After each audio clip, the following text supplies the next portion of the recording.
और पंकज जी एक on air request कर रहा हूं आपसे, एक एक्स्ट्रा फोन सर ईपी के लिए रख लीजिए। आप महत्वपूर्ण बातें करते हैं, कई बार वो कट जाता है, टेक्निकल प्रॉब्लम हो जाता है डायरेक्ट ऑडियो से। हाँ, सुधांशु त्रिवेदी जवाब दे रहे हैं। प्रियंका जी, अनुराग जी आ रहा हूं इसके बाद सीधा। देखिए, अब जो पंकज जी ने कपोल कल्पित अविश्वास की बात कही, अब मैं जब तथ्यों के आधार पर आधारित अविश्वास की बात कर रहा हूं। आज की डेट में अरविंद केजरीवाल जी छत्तीसगढ़ चुनाव में साल भर पहले जाके बोले कि भारत के सबसे भ्रष्ट मुख्यमंत्री भूपेश बघेल हैं। विश्वास था, ठीक है।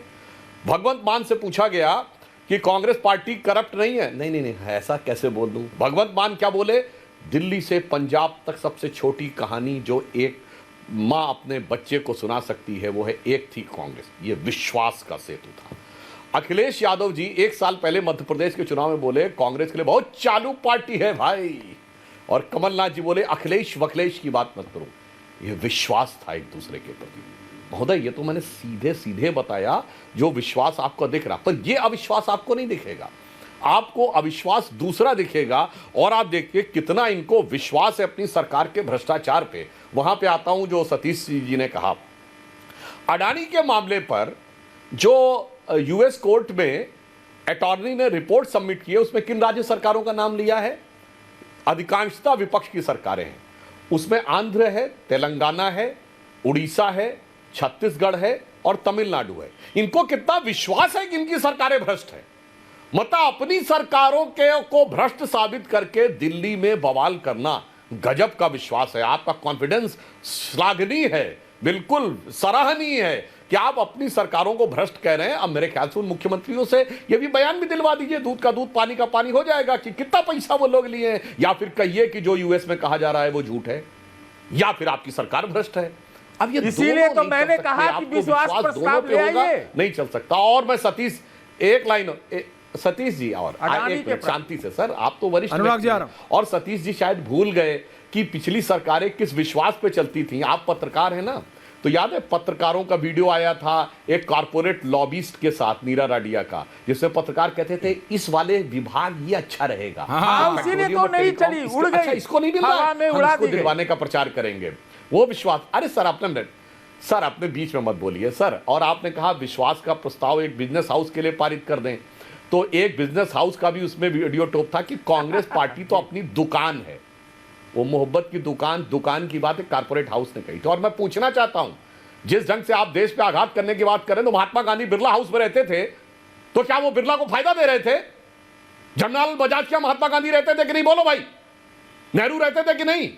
जवाब दो मेरे भाई। हमारा कोई नेता परमानेंट किसी बिजनेस हाउस के घर में नहीं रहा है। गांधी जी की अंतिम क्षण तक भी वो बिरला हाउस में रहते। जवाब देके जाइएगा आप दोनों पत्रकार। इसीलिए मैं कहना चाहता हूं फिर विनम्रता से, आज तक कांग्रेस ने किसी विदेशी कंपनी के खिलाफ कोई स्टैंड लिया हो तो बताइए।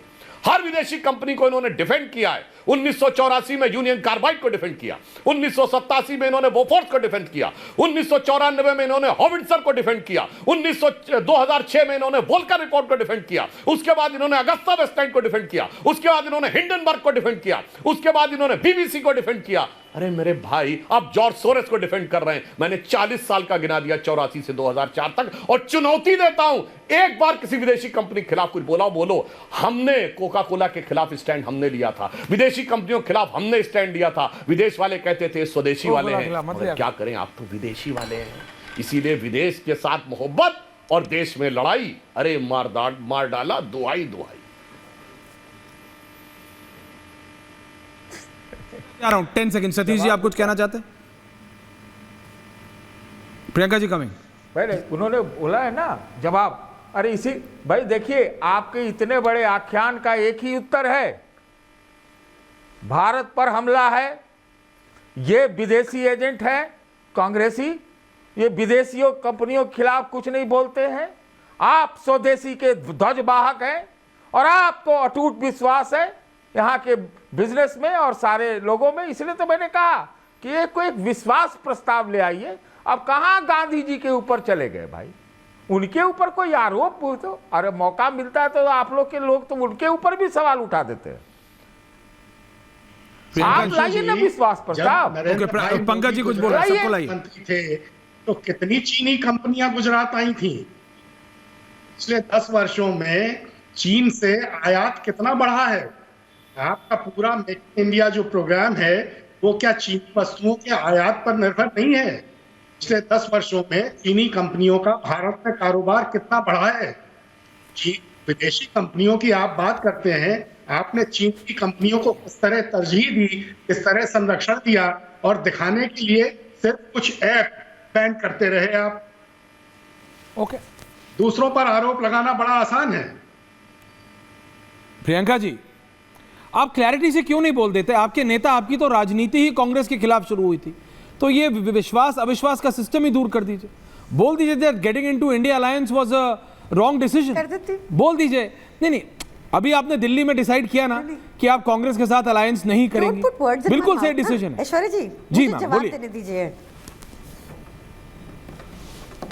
देखिए, आपको क्लैरिटी से बात ही समझ नहीं आई। सुधांशु जी को देखिए कितनी क्लैरिटी से उन्होंने आपसे झूठ बोला और आपने पकड़ा ही नहीं।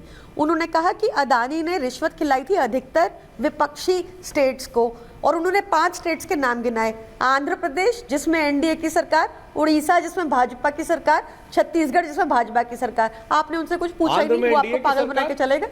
तो इसलिए अविश्वास है इन पे। अरे आंध्र में भाई जगनमोहन की सरकार के बारे में कहा, प्रियंका जी आपको इतना ही नहीं पता है? उड़ीसा में बीजू जनता दल की सरकार के लिए कहा है। मैं इतना तो झूठ ना बोलिए, 2 महीने का नहीं है, टीडीपी 1.5 साल पुरानी रिपोर्ट। आपके सहयोगी है सर, आपके सहयोगी है सर। टीडीपी अभी आई है भाई, 6 महीना पहले। आप क्या वो इंक्वायरी जगन नहीं की, करेंगे? अब आपको तो इतना आपकी भी नहीं सरकार पता है। बगैर जानकारी। तो आप इंक्वायरी नहीं करोगे? तो आप जगनमोहन इंक्वायरी नहीं करोगे इसलिए क्योंकि अभी आई। आप इंक्वायरी नहीं करोगे? मतलब प्रोजेक्ट तो अभी भी करप्ट चल रहा है ना आप सर। नहीं सबसे कर, महंगी आप बिजली करप्ट आंध्र मानते ना प्रदेश में वो मिल रही है ना करप्ट है? सर। बोलिए ना वो करप्ट है ना। एक बार कह तो दीजिए कि वो सब करप्ट है, सारी सरकारें। उन्होंने पैसा दिया, इंक्वायरी चाहिए, बोलिए कहिए करप्ट है। आप बहुत क्लेवर है सर।